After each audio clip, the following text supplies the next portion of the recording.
Sa loob ng maraming taon, nakilala si Izzy Trazona bilang isa sa mga original na sex bomb girls na nagpasiklab sa noontime television at nag-iwan ng marka sa pop culture ng bansa. Tuklasin natin ang tunay na pagkatao ni sex bomb Izzy. The Philippine Showbiz List presents Tunay na pagkatao ni sex bomb Izzy Trazona. Izzy's personal details. Si Chariza Ann Trazona Aragon na ipinanganak noong March 12, 1982 sa Mandaluyong City ay mas kilala sa showbiz bilang si Izzy Trazona. Siya ay isang original member ng Sex Bomb Girls, isang aktres at isang Zumba instructor. Nakilala siya sa kanyang mga pagganap sa mga palabas at proyekto gaya ng Illumina, Daisy 7 at Bakit Papa.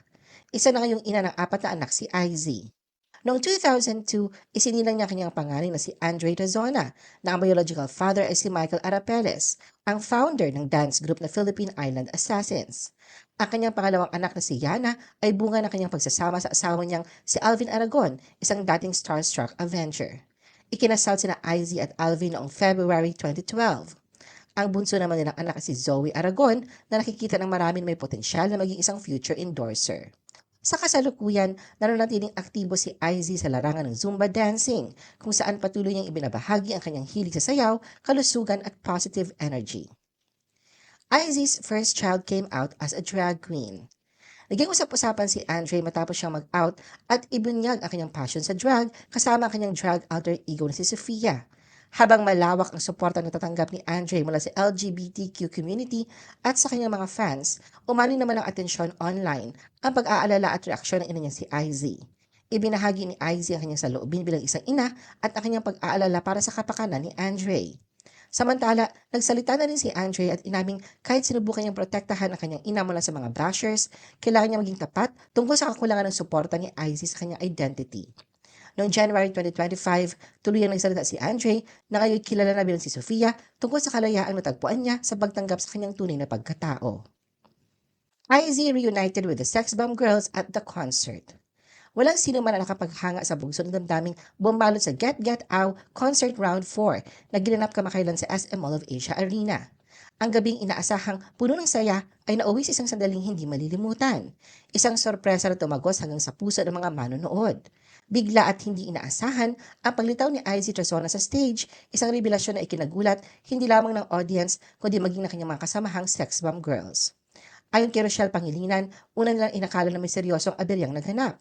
May ulat kasi na mas may nahulog na piraso ng bakal sa stage, kaya't ang sandaling paghinto ng palabas ay nagdulot ng kaba imbis ng pananabik. Sa halip na masamang balita, isang napakalaking emosyon ang sumabog sa loob ng arena.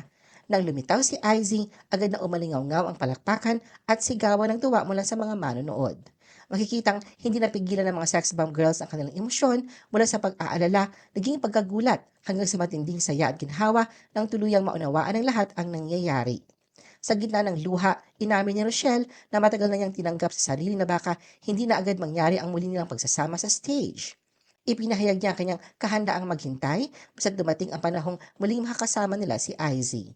Ang biglaang pag-appear ni Izzy ay nagbigay linaw rin sa mga usap-usapang umusbong online, kaugnay na kanyang pagliban sa mga naunang petsa ng reunion concert.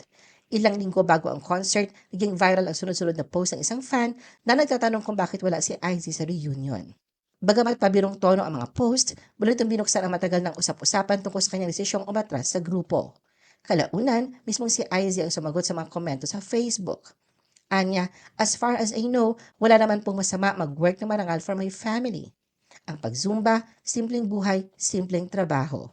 Binigyang diin din niya na hindi lahat ng nangyayari sa kanyang buhay ay nakikita ng publiko at ang paglayo niya sa limelight ay bunga ng mga personal na dahilan na hindi madaling ipaliwanag. Sa parehong palitan ng mensahe, inamin ni Izzy na mabigat sa kanyang damdamin ang pag-alis sa grupo, na umiyak siya noong magbitiw at muli na makipag-usap siya sa kanyang mga dating kasamahan. Hindi raw kailanman nawala ang kanyang pangungulila sa kanila. Dahil dito, nilinaw ng fan na wala siyang intensyong punahin si Izzy. Isa lamang itong pagpapahayag ng pananabik para sa isang miyembrong malapit sa puso ng maraming fans.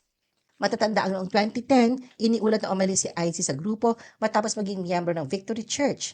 Nanatili pa rin siya bilang bahagi ng afternoon series na Daisy 7, ngunit unti-unti niyang iniwan ang pagsasayaw at ang mas sexing imahe na dati niyang ginagampanan. Izzy and Sofia reportedly no longer seeing each other. Ibinahagi ni Sofia sa social media na matagal na umano silang hindi nagkikita ng personal na kanyang ina na si IZ. Sa platform na X, inamin ni Sofia ang kanyang pangamba na baka hindi siya matanggap sakaling muli silang magkaharap. Anya, di na po kami nagkikita ni Mama. Dagdag pa niya, I also am scared na pag nakita niya na ako ngayon as a trans woman, iba yung reaksyon na ma-receive ko.